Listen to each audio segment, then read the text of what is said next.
విద్యా విధానాన్ని సర్వనాశనం చేసి ఈరోజు మరి జగన్మోహన్ రెడ్డి గారి హయాంలో మరి కాలేజీల ఫీజు రీయింబర్స్మెంట్ విధానాన్ని ఎంత బాగా కొనసాగించారో ఏ ఒక్క విద్యార్థి కూడా వచ్చి కంప్లైంట్ చేసిన పరిస్థితి లేదు ఆ రోజు.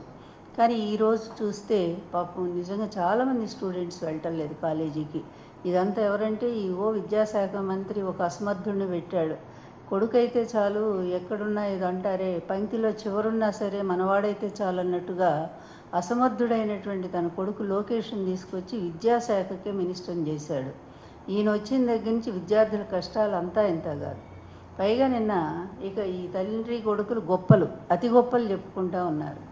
ఏంటంటే దాని మీద ప్రత్యేకంగా మాట్లాడాలనుకుంటున్నాను. తన 45 ఏళ్ల జీవితంలోట అసలు హత్యా రాజకీయాలు అంటుకోనటువంటి వ్యక్తి ఈయనట. ఎంత శుద్ధపూసలాగా కబుర్లు చెప్తా ఉన్నాడంటే, ఎన్టీఆర్ గారు మరణానికి కారకులు ఎవరో మరి ఒక్కసారి రాష్ట్ర ప్రజలందరికీ తెలుసు. అందులో ప్రత్యక్ష సాక్షి నేనే ఉన్నాను. మరి ఆయన మరణం మొదలు పెట్టుకుంటే అంతకుముందు కూడా ఇతను ఎవ్వరూ కూడా ఎప్పుడైనా మన సినిమాల్లో కూడా విలన్లు ఉంటారు, పెద్ద విలన్లు అంటే పెద్ద వాళ్ళు ఉంటారు, రాజకీయ నాయకులు కానీ లేకపోతే పెద్ద ధనవంతులు. వాళ్ళు హత్యలు చేయించాలనుకుని డైరెక్ట్ వాళ్ళే రంగంలో దిగరు. వాళ్ళు ప్రేరేపిత అంటే కొంతమందిని సుఫారీ ఏదో ఇచ్చి వాళ్ళని పంపించి హత్యలు చేయిస్తూ ఉంటారు. అదిగో అలాంటి బాపతే చంద్రబాబు నాయుడు కూడా డైరెక్ట్ ఉండడు రంగంలో. ఎందుకు మీకు 1995 సెప్టెంబర్ 1వ తేదీన నేను ముఖ్యమంత్రిగా ప్రమాణ స్వీకారం చేశాడు.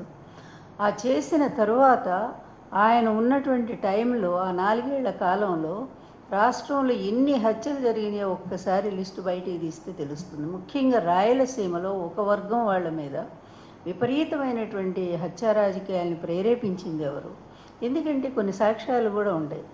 మరి తర్వాత వచ్చినటువంటి ప్రభుత్వం వాళ్ళని అరెస్ట్ చేసి జైల్లో పెడితే తర్వాత ఈయన మళ్ళీ రాగానే వాళ్ళందరి మీద కేసులు ఎత్తేయించి వాళ్ళందరినీ కూడా నిర్దోషులుగా విడుదల చేయించిన సంఘటనే ఈయన హత్యా రాజకీయాలని ఎంతగా ప్రోత్సహిస్తారంటానికి చాలా సాక్ష్యాలు ఉన్నాయి.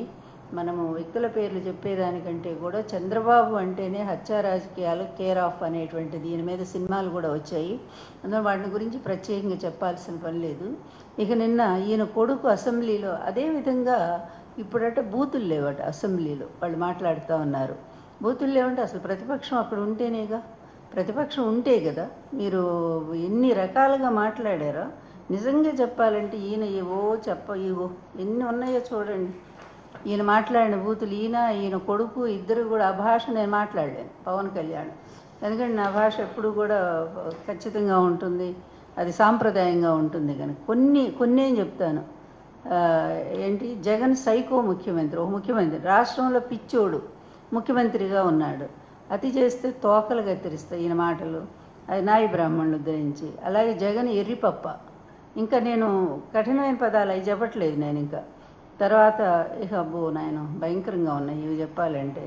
ఒక్కొక్క వైసీపీ గుండాగాడి క్రిమినల్ కానీ మీకు రోడ్ల మీద కొడతా బట్టలోడు తీసి పిచ్చి మాటలా.